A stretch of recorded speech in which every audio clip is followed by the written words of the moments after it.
Welcome to a special episode of the Archetypal Mosaic. This is Mikhail Tank. My guest today is astrologer Mary Ann Bencivengo. Hello, Mary Ann. Hello, Mikhail. How are you? I'm fine, thank you. How are you? Hopefully getting better, thank you.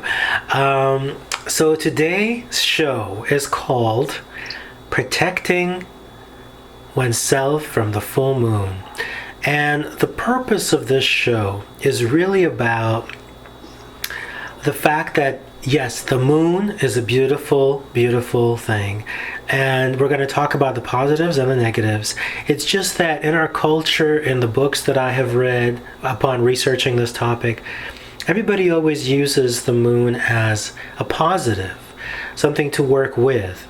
And I appreciate that wholeheartedly. At the same time, I really do believe that the moon has the other kind of effect, a polarity effect on us. Mary and I are going to discuss how the moon affects us. And specifically, I would like to share that the full moon, every other full moon affects me. Basically, one full moon is a lot of gifts. Everything is open and communication is open. It's a tremendously good time. And then the other one, things are taken away, just like the tides of the water. So Mary Ann, have you experienced or noticed things about the full moon that affect you both positively and negatively? Yes, Mikhail, I have. Generally, my times with the moon are often most favorable. However, at times, what comes out during the full moon when things are illuminated can be some of the things that we may have had recent troubles with, or at least that's the case in my own experience. It's different for everybody. And, dear audience, it'd be interesting to know what you think. How do you feel about the full moon? I feel that, Mary Ann, that the feelings, the thoughts, things that haven't been resolved, a lot of times they come to the surface, but sometimes, it's really good when things come to the surface to work with them at your own pace or at the right time. But sometimes it feels like the full moon just drags it out of you, and it makes you face and work through things which you may not be ready for, which in a way can be detrimental to oneself. I know that they're detrimental to me. Mary Ann, I know that you mentioned before how the full moon affects other people in general. Would you share with the audience what happens during the full moon typically? Oh, yes. This is a quite interesting phenomenon that during the full moon, often I have heard emergency room nurses or doctors say that there are more accidents during full moons. Expect the ER to get very busy, and that could be accidents can be either reckless accidents or just bad luck, simple bad luck when people aren't even being reckless. So it could be some of the forces around them perhaps being a little chaotic. And also with some of the classrooms and schools that I've worked with, especially within certain behavioral classrooms or special needs perhaps also, where people tend to be very sensitive. The teachers and the aides in the classroom will often mention, today's a full moon, get ready, or they know that the behaviors might be a little bit more off that day. Mary Ann, how do you feel about the things that are in our unconscious, the shadow side? I mean, dear audience, you might know that I have done what I call dark soul theater, dark soul work since I was a young teen at the age of 12. That's when the term came to me. It was really a way to deal with all kinds of unconscious ways through art, through a variety of mediums which I've released through all these years. So in a way, working through darkness is one of my favorite things. However, being pushed or pulled to do it is definitely not. Have you noticed whether with your clients or with people around you, Mary Ann, that the things in the unconscious kind of pulsate through and basically demand to be worked on? Oh, most definitely. This is such a fascinating question also. Most people will say, as you already mentioned, that the full moon can be beautiful, and we gaze upon it with wonder. We feel its mysterious and inspirational pull. Often that's a creative pull, as you say. We are all magnetized by the moon, just as we are by any other planet, but the moon is so close to us, and it has that gravitational pull because our bodies are 85% or so water, and just as the moon affects the tides, it affects us. And so when the moon is full, we often gaze at it, we reflect upon the romance, we feel these inner stirrings, and as again, often creative, in a sense where we are romanticizing the romance of the moon.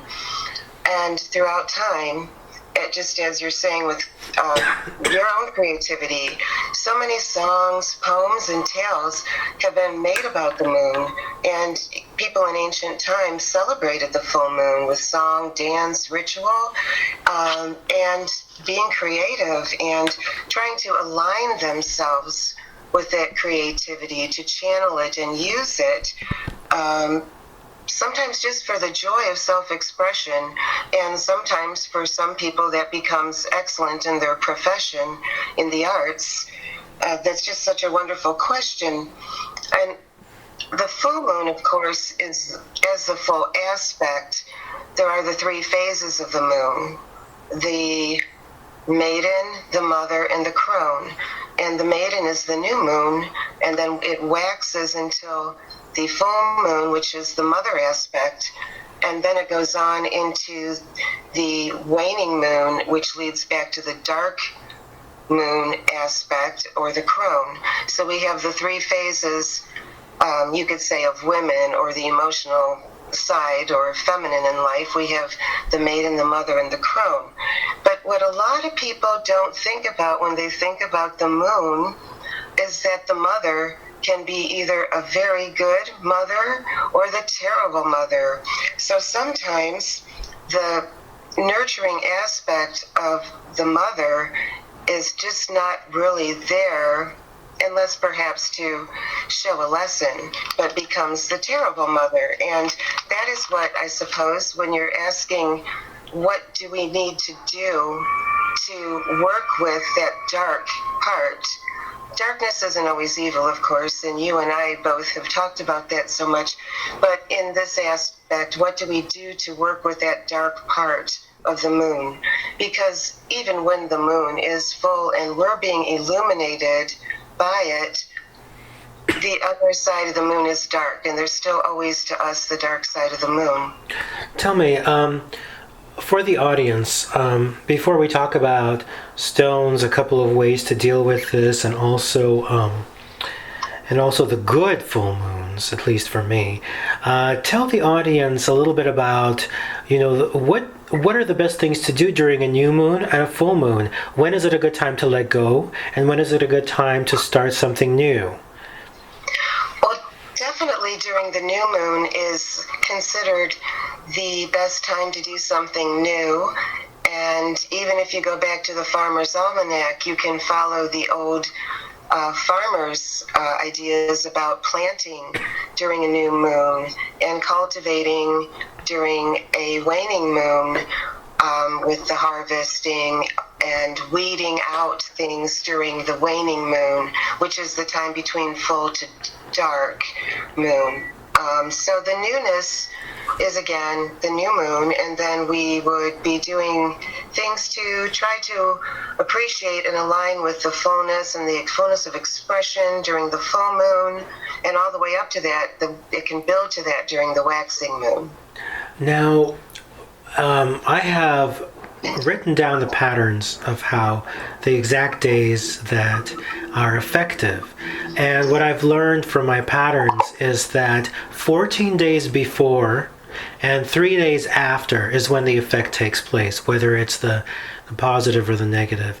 It's very specific. It's very personal, I guess. I don't know if other people have experienced similar patterns. And what happens that I noticed is that, as I mentioned previously, during the good one, which is every other one, there's a tremendous amount of inflow of everything that I've wished for. And I'm one of those kind of people that magnetizes things towards me, I guess both good and bad. But when they're good, my projects come to fruition. People call me that I've been waiting for. Channels open up, communicating with my inspirations. Love goes well. Sometimes other things that are important to me go well. And everything just feels abundant. Sometimes so abundant indeed that I only wish that I could, what I call a full moon locker. Or a full moon, how can I tell you, a full moon bank, where I could only input that incredible inflow for the next series of events. But I haven't learned to do that yet, even though I would love to. So when the inflow comes, there's many things which are excessive, whether it's love or calls or whatever, or projects, and then I have to pick and choose. Because I can't usually just push them away a month. So I pick and choose the best things or the most interesting things, and I'm very grateful for them, and I complete them, and it's usually really, really lovely. Again, and then when the next phase comes, it's the opposite. It feels like a dryness. It feels like a loss. And there's always tremendous difficulties, actually sometimes health-wise too. Now, mind you, there are people who have told me, "Oh, Mikhail, you certainly unconsciously bring this to yourself by waiting around for this." But I always tell them that, I'm wise enough to kind of separate patterns from magnetism. While I cannot 100% confirm that they're wrong, I can say that full willingly I have kind of given many chances that these patterns may not be accurate, and I kind of forget, when the full moon is and stuff like that. But then when it comes, or around the time period that I mentioned, it's always the same thing. So I always kind of write things down, and I take a look at them, and I see the patterns, and I don't call upon them, at least to the best of my knowledge, but I have noticed that. What about you, Mary Ann? I know that there's cyclical patterns, of course, with female menstruation, cycles. Are there any other specific types of patterns that you may know of that deal with humanity in general? Well, I would say that the cycles that come with the body are perhaps, are different within male and female, but that males have cycles also, and that I feel that the cycles of the moon do affect both male and female. It's just in some aspects physically in a different sense. Emotionally, there's always a feminine side in a man and always a masculine side of a woman. So I think that actually we all go through these mood cycles with the moons. Also, different moons, the full moon isn't in the same sign every time it happens. So each full moon can be different throughout the course of a year. One full moon might be in Aries, and then the next might be in Taurus, or whatever sign the moon happens to be in at that time. Also, I think it's important to look at the chart for those cycles because, for instance, Mikhail, you have a very interesting conjunction of your sun and your moon and Mars all in the 10th, 11th house with 10th, 11th house of all in Capricorn. Mm-hmm. So you have a sun and moon conjunction, you have a moon and Mars conjunction, you have a Mars and sun conjunction, and all those three things would bring on different types of cycles within the full moon because of their operations within astrology and how they affect you as the native bearing those signs. It's a really interesting conjunction it isn't business. So everything that you described about your business being cyclical like that, and it's so fascinating that you say that it builds and it's all abundant one month, and then the next month it goes away. I don't know if I don't recognize that in myself being different as a pattern from one moon precisely to the next. But I would say if that's your pattern, you have taken notes of it, you've lived with this all your life, I would feel that you would have to have that correctness of your own self-knowledge and witness to your own cycles and how it affects you. I don't really feel that it would be something, I mean, my own feeling is that it is real. These things are real and not always just things that we are expecting just because something happened once or twice. What they say in folklore, and I like to say in most anything, once is an event, twice is a coincidence, but three is a pattern. So if you have had this more than 3 times, I would say it's a pattern, a cyclical pattern for you that is definitely real. I appreciate your confirmation on that. And the things that you've mentioned. The reason why I want to talk about this in the show is because, as a male who's not afraid of the feminine, as a male who loves silver, as a male who loves stones, as a male who appreciates the feminine in every way, it's important for me to say that, just because I'm a male, it doesn't mean that the moon doesn't affect me, because, a lot of my friends are like, oh, come on, the moon, give me a break. And it's like, I know that I'm extra sensitive as an artist, as a human being, to everything, actually. But sometimes it works for my benefit when I create, when I can express or feel people or be insightful, or many other gifts that I have, whether it's psychic gifts or artistic gifts or sensual gifts. I'm able to utilize those sensitivities to the maximum, and they're very beneficial.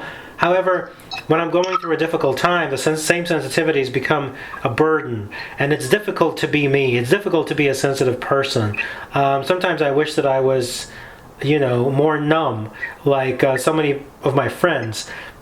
But this is my destiny, so I have to do the best I can, and I do appreciate it. At the same time, Mary Ann, I want to talk to you about how are some of the ways that we can help ourselves and help others. For example, I have tried, a variety of stones because I do like them and I do find their usefulness. Amethyst always kind of calms and relaxes, and to be completely honest, I've tried amethyst, I've tried the jadeite, the nephrite, the regular moonstone feldspar, the rainbow moonstone, which is basically labradorite, ruby, emerald, lapis, citrine, ametrine, turquoise, which is one of my stones, onyx, which is one of the Capricorn stones. A tremendous amount of stones I have tried for this. The one that seems to kind of work for me, since it's a Capricorn stone, is garnet. It's my birthstone. However, to be completely honest, I have not found the stone which completely removes this negative pattern. How do you feel about that? Do you have any suggestions? Oh, that's just absolutely fascinating. Ruby could be considered a moonstone because it is the stone of the Cancer astrological sign, and the ruby is, as the Cancer, the mother nurturing sea, and the rubies are queenly, I suppose, for the Cancer, but the moonstone itself is a stone that I will often stay away from during the full moon because it makes one even more sensitive to everything going on around oneself, such as the energies of other people. And it's sometimes, if I'm oversensitive at that time, I would want to avoid that moonstone for that intuition. Other times I might use it to tune in. One thing for breaking through obstacles and torment, and the torment of the moon is very real for many people. I'd be careful with it, but I would suggest perhaps obsidian, because it can break through the obstacles. Now, sometimes you want to be gentle with it, of course, and maybe be extra gentle with yourself at that time if you're using obsidian, because it is a big breakthrough, like a volcanic. We don't want to cause a volcanic eruption of somebody who might actually have a suicidal, perhaps, feeling during a full moon. But anything that is grounding in earth, and I would really say that perhaps of all of this, the best rock is simply rock salt. Getting a salt stone, you can find the Himalayan pink salt stones. You can perhaps just use salt dissolved in a cup of water and bless yourself with it, just like some people would do for holy water, perhaps. Sea salt, if you want to get more in touch with the watery side of yourself, or if you're already and deal with those emotions, or if you're already too watery and emotional, then maybe use an earth salt. Maybe salt pebbles. Those can be usually picked up at a hardware store or a grocery store, and just feeling the salt of the healing and the pull of either the sea or earth at that time. That's a beautiful answer, Mary Ann. Thank you. So basically you're saying ruby, obsidian, and salt, correct? Yes, the moonstone is one I use sometimes, but if I'm feeling oversensitive, again, I won't use it at that time. But also moonstone. That's great, Mary Ann. I mean, obsidian is one I have not tried. So I know I have some. I have a really nice piece from a long time ago. I'm going to try that. And I'm going to try these things. I'm going to share a little prose I wrote. Now this is a little prose I wrote, kind of a protection from the moon prose, and here it goes. I pray the moon my soul to keep safe and to reflect the pain against the water. I ask that you don't push me into walls of emotions and incomplete tasks. Keep me grounded, safe, and spiritually lit. I don't want to be a cap that falls off a mountain. I don't want to squeal from pain or discomfort. Learning lessons can also be elegant. I prefer that way, not the other. Enlighten the dark nights. Bring passion, health, money, and care. May love surround, and may I gift it in abundance, pure and unconditional, without losing a drop from my soul. That is a beautiful piece of prose. Oh, thank you. That sounds like that would be a nice rite to recite during the full moon when you're having those difficult times. It reads like a ritual prayer. It's very beautiful. Thank you, Mary Ann. And also for the audience, if you have similar feelings or situations or intimidated by the full moon, even though we have to live with it, and even though we all try to find it in the best light, but that's the point of the show, is to show the dark side of the moon, to show the pain that one may feel during it, as opposed to always being grateful to it. Because honestly, I don't find that useful. If something brings me pain, I don't want to be grateful to it, even though in some philosophies that's a positive, but sometimes it makes you fight against it, like the Mars that I have. And I was wondering, Mary Ann, the Mars conjunction with the moon, since they're all Capricorn in me, and my entire chart is only in the 1/4 quadrant of the whole circle, which is between midnight and 3 p.m. If you look at my chart, how does the Mars and the moon, since they're both Capricorn, do they always fight with each other? Like, what's that about? Well, actually, they don't fight with each other all the time, because they can be kind to each other, and Mars is very masculine, is masculine, and the moon is feminine. So when they are in a good relation, they are very kind to each other, and in the old day thought, the Mars warrior could be very chivalrous for the feminine moon. And Venus is actually considered by many to be the higher octave of the moon. So when you have Mars and Venus together, or love and war, or the knight in shining armor and the damsel, then there is that chivalry between the two and the love between the two. Of course, at times, just like in our human relationships, Mars and the moon, or the masculine and feminine, can conflict at times. And one of the best things to do is really to look at an individual chart. There's a lot of good generalities, and we could probably talk for hours about all of this. There would be so much more to say.